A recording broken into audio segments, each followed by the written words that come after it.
എപ്പിസോഡിന്റെ opening സീനില് ആ പെൻഗ്വിന് അതാണെങ്കില് നാമിയെ protect ചെയ്യാൻ അതിന്റെ ടീമിലുള്ളവരെ തന്നെ അറഞ്ചം പൊറഞ്ചം ചാടി വീണ് അടിക്കും.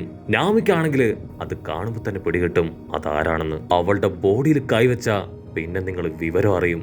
ആ സോംബീസിനാണെങ്കിൽ എന്താ നടക്കണമെന്ന് മനസ്സിലാവില്ല. ഇവനും നമ്മുടെ ടീമല്ലേ, മാസ്റ്ററിന്റെ ആജ്ഞ അത് നിഷേധിച്ച് ഇവനെങ്ങനെ ഇങ്ങനെയൊക്കെ ചെയ്യാൻ കഴിയും? ഉടനെ നാമി അവളിപ്പോ ചോപ്പറിനോടും ഉസോപ്പിനോടും പറയും ഇതവൻ തന്നെയാണ്. ഇതേ ഫൈറ്റിംഗ് ടെക്നിക്കും ഇതേ ഡയലോഗ്സും തന്നെയാണ് അവന് യൂസ് ചെയ്യുന്നത്. അത് മറ്റാരുമല്ല, സാക്ഷാൽ സാഞ്ചി.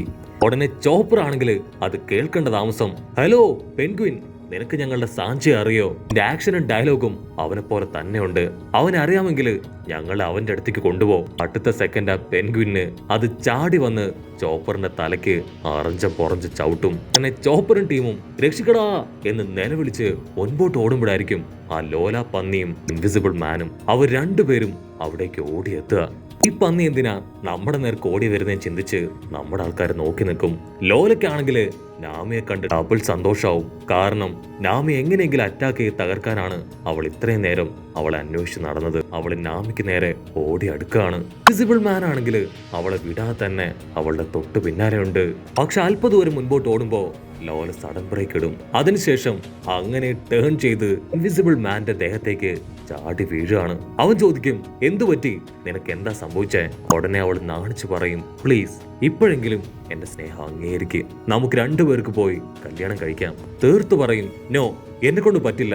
ഞാൻ കല്യാണം കഴിക്കുകയാണെങ്കിൽ അത് ആ ചുന്ദരിപ്പെണ്ണിനെ മാത്രമായിരിക്കും. ലോല അവളുടെ ഫുൾ കലിപ്പ് മുത്തങ്ങളായി അവന്റെ മുഖത്ത് തീർക്കാനായിട്ട് തുടങ്ങും. അറഞ്ചം പൊറഞ്ചം അവൻ ഉമ്മ കൊടുക്കും. ഇവിടെ നമ്മുടെ ആൾക്കാരാണെങ്കിൽ ആ പന്നി എന്തിനാ അവനിങ്ങനെ ദ്രോഹിക്കുന്നെന്ന് പറഞ്ഞ് നോക്കി നിൽക്കും. ഇവിടെ ഉമ്മ കിട്ടി ഏകദേശം അവന്റെ കാറ്റ് പോകുന്നു മനസ്സിലാവുമ്പോ അവൻ അവളുടെ കൈ തട്ടി മാറ്റി ലോലക്കിട്ടൊരു ഒറ്റ ചവിട്ട്. അവൾ തെറിച്ചു പോയി നാമിയുടെ മുൻപിലേക്ക് അട്ടിച്ചു വീഴും. ലോല പതിയെ തല ഉയർത്തി നാമിയെ നോക്കും. ഓ, നീയാണല്ലേ അവൾ എന്റെ ശത്രു, നീ ഒരു കള്ളിയാണ്, എന്റെ പ്രാണനാഥനെ നീ കട്ടെടുത്തു എന്ന് പറഞ്ഞ് ഈ ഒരു കോടാലി അതിപ്പോ കയ്യിലെടുക്കും. അതിനുശേഷം നാമി ആഞ്ഞു വെട്ടാനായി ആഞ്ഞു വരാണ്. അപ്പോഴായിരിക്കും എല്ലാവരെയും ഞെട്ടിച്ചുകൊണ്ട് നമ്മുടെ പെൻഗ്വിൻ അതങ്ങനെ ചാടി വന്ന് ആ കോടാലി അത് തട്ടിത്തെറിപ്പിക്കും. അവളുടെ ദേഹത്ത് തൊട്ടാ നീ വിവരം അറിയുമെന്ന് പെൻഗ്വിൻ പറയും. അതിനാൽ ലോല പന്നി അവൾ ടെൻഷനായി, നിനക്കത്ര ധൈര്യം ഉണ്ടെങ്കിൽ എന്റെ കോടാലി തട്ടിത്തെറിപ്പിക്കും, എന്റെ പവർ എന്താണെന്ന് നീ അറിയാൻ പോകുന്നുള്ളൂ എന്ന് പറഞ്ഞ് കൈ ചുരുട്ടി പെൻഗ്വിന്റെ മുഖത്ത് ആഞ്ഞുരുട്ടി. ചോപ്പറും ഉസോപ്പും ഇപ്പൊ പെൻഗ്വിന്റെ അടുത്തേക്ക് ഓടി വരും. നിനക്ക് കുഴപ്പമൊന്നുമില്ലല്ലോ, ഓക്കെ അല്ലേ? അതിന് പെൻഗ്വിൻ പറയും, ഞാൻ ഓക്കെയാണ്. ആ ലോല പന്നിയുടെ സ്ഥാനത്ത് മറ്റാരെങ്കിലും ആയിരുന്നെങ്കിൽ ഞാൻ ഇടിച്ച് സൂപ്പാക്കിയേനെ. പെൺകുട്ടികളുടെ ദേഹത്ത് ഞാൻ ഒരിക്കലും കൈ വെക്കാറില്ല എന്ന് പറഞ്ഞ് അവൻ ഹായായിട്ട് നിൽക്കും. അപ്പോഴായിരിക്കും ഇവിടെ നാമിയെ ഇൻവിസിബിൾ മാൻ കയ്യിൽ പിടിച്ചു വലിച്ച് തൂക്കിക്കൊണ്ട് പോവാ. നാമി നിലവിളിച്ചു പറയും, ഉസോ, ചോപ്പർ, ഓടിവായോ, എന്നെ ആരോ തട്ടിക്കൊണ്ടു പോവാണ്. അത് കേൾക്കേണ്ട താമസം അവർ രണ്ടുപേരും അവളുടെ പിന്നാലെ ഓടി വന്ന് അവളെ രക്ഷിക്കാൻ ശ്രമിക്കുകയാണ്. ഇവിടെ ഇൻവിസിബിൾ മാൻ ആണെങ്കിൽ അവളോട് പറയും, എന്റെ പേരാണ് അബ്സലം, ഇനി നിന്റെ ഹസ്ബൻഡ് ആരാണ് ചോദിക്കുകയാണെങ്കിൽ ഈ പേര് വേണം പറയാൻ. നമ്മുടെ കല്യാണത്തിനുള്ള അറേഞ്ച്മെന്റ്സ് മുഴുവൻ അവിടെ റെഡിയാണ്, നീ അവിടേക്ക് വന്നാൽ മാത്രം മതി എന്ന് പറഞ്ഞ് അവനിപ്പോ അവളെ തോളെ തട്ടിയെടുത്ത് ഉഷാറായിട്ട് അങ്ങനെ ഓടുകയാണ്. അവൾക്കാണെങ്കിൽ അവന്റെ ശബ്ദം കേൾക്കുമ്പോൾ തന്നെ മനസ്സിലാവും ഇവനാണ് മുൻപ് നാമി ബാത്റൂമിൽ കുടിച്ചോണ്ടിരുന്നപ്പോ അവിടേക്ക് വന്ന ആളെന്ന്. അടുത്ത സെക്കൻഡ് നാമി അവളുടെ സ്റ്റിക്ക് പുറത്തെടുക്കും. അതിനുശേഷം അവന്റെ ബോഡിയില് നല്ല ഫോഴ്സില് തണ്ടർ അടിപ്പിക്കുകയാണ്. ആ ഒരു ഫോഴ്സിൽ നാമിയും തെറിച്ച് ദൂരേക്ക് പോവും. അവള് ചാടി എഴുന്നേറ്റ് ഇപ്പൊ നമ്മുടെ ആൾക്കാരുടെ അടുത്തേക്ക് തിരിച്ചോടി വരികയാണ്. ഉടനെ ഇൻവിസിബിൾ മാൻ അവൻ ചാടി എഴുന്നേക്കും. എന്നിട്ട് നിലവിളിച്ചു പറയും, നിർത്തിനടാ നിങ്ങൾ, സ്റ്റോപ്പ് ദ ഫക്ക്. ആരും ആ പെൺകുട്ടിയുടെ ദേഹത്ത് കൈവച്ച് പോരുത്. പക്ഷെ അവറ്റകളാണെങ്കിൽ അത് മൈൻഡ് പോലും ചെയ്യാതെ വീണ്ടും അറഞ്ചം പൊറഞ്ചോ അട്ടിയിടി ബഹളം. ഇൻവിസിബിൾ മാൻ അവൻ വീണ്ടും ഫുൾ ഫോഴ്സില് നിലവിളിച്ച് കൊണ്ടേയിരിക്കും. അത് കേട്ട് വേറെ വഴിയില്ലാതെ ഇപ്പൊ ആനിമൽസ് അവരൊരു സെക്കൻഡ് ഫൈറ്റ് നിർത്തിവെക്കും. ഇൻവിസിബിൾ മാൻ പറയും, ഒരു കാരണവശാലും എന്റെ പെർമിഷൻ ഇല്ലാതെ ഒന്നും ചെയ്യാൻ പാടില്ല. ഞാനും നിങ്ങളുടെ സീനിയറാണ്. എന്റെ പവറിനെ കുറിച്ച് ഞാൻ പ്രത്യേകം പറയേണ്ട ആവശ്യമില്ലല്ലോ. അത് കേട്ട മൃഗങ്ങളെല്ലാവരും കൂളായിട്ട് അനങ്ങാതെ അങ്ങനെ നിൽക്കും. പക്ഷെ നമ്മുടെ പെൻഗ്വിൻ അത് മാത്രം പതിയെ നടക്കും. ഉടനെ ആ പെൻഗ്വിൻ അത് കാഷ്വലായിട്ട് ചോദിക്കും, എന്നെ തടയാൻ നീ ആരാണ്? നീയല്ല നിനക്കപ്പുറമുള്ള ആര് വന്നാലും ആ പെൺകുട്ടിയെ തൊടാൻ ഞാൻ സമ്മതിക്കില്ല.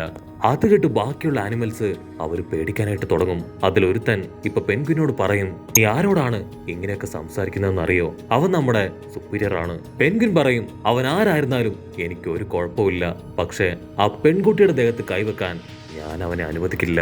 ഇൻവിസിബിൾ മാൻ അവന്റെ കൈ നീട്ടി ആഞ്ഞടിക്കും. ആ ഒരു അടിയിൽ പെൻഗ്വിൻ ആണെങ്കിൽ അങ്ങനെ തെറിച്ചുപോയി ഒരു ബിൽഡിങ്ങിൽ അടിച്ച് താഴെ വീഴും. പിന്നെ അതിന് അനക്കമുണ്ടാവില്ല. ഉസോപ്പും ചോപ്പറും നാമിയും അവർ 3 പേരും അത് കാണേണ്ട താമസം. അടുത്ത സെക്കൻഡ് അവർ വീണ്ടും അവിടെ നിന്ന് നിലവിളിച്ച് ഓടാൻ തുടങ്ങും. അവരുടെ തൊട്ടു പിന്നാലെ ആ ഓല പന്നിയും അതിന്റെ പിന്നാലെ ഇപ്പൊ ഇൻവിസിബിൾ മാനും ഉഷാറായിട്ട് ഓടും. ഉസോപ്പ് നാമിയോട് പറയും, നമുക്കെല്ലാവർക്കും സ്പ്ലിറ്റ് ചെയ്ത് ഓടാം, അല്ലാതെ വേറെ വഴിയില്ല. അങ്ങനെ ഓടുകയാണെങ്കിൽ നിന്റെ പിന്നാലെ വരും. ആ ഗ്യാപ്പിൽ ഞങ്ങൾക്ക് 2 പേർക്കും ഇവിടുന്ന് രക്ഷപ്പെടാം. നാമി ആണെങ്കിൽ അവളുടെ ഗിയർ ചേഞ്ച് ചെയ്യും. എന്നിട്ട് ഒറ്റ ഓട്ടത്തിന് മുൻപോട്ട് കുതിച്ചു പായും. ഉസോപ്പും ചോപ്പറും ആണെങ്കിൽ അതുകൊണ്ട് ഒരു സെക്കൻഡ് ഫ്രീസ് ആയി പോവും. ഗ്യാപ്പില് കല്ലൊരു കാലിൽ തട്ടി 2 പേരും ഇപ്പൊ ഫ്ലൈ ചെയ്ത് തെറിച്ചു പോയി വീഴും. തങ്ങൾ മരിക്കാൻ പോവാണെന്നൊക്കെ ചിന്തിച്ച് ഉസോപ്പും ചോപ്പറും അവർ കണ്ണടച്ച് ലോലയ്ക്ക് വേണ്ടി വെയിറ്റ് ചെയ്യും. ലോലയാണെങ്കിൽ ഭ്രാന്തളകി വിത്തുകളെ പോലെ വിടില്ല എന്ന് നിലവിളിച്ച് ചെക്കന്മാരെ 2 പേരെയും ഒന്നും ചെയ്യാതെ അങ്ങനെ എടുത്തു ചാടി നാമിയുടെ പുറകെ തന്നെ പോയിക്കൊണ്ടേയിരിക്കും. ഉസോപ്പും ചോപ്പറും ഇപ്പൊ അവരെ തന്നെ നോക്കി നിൽക്കും.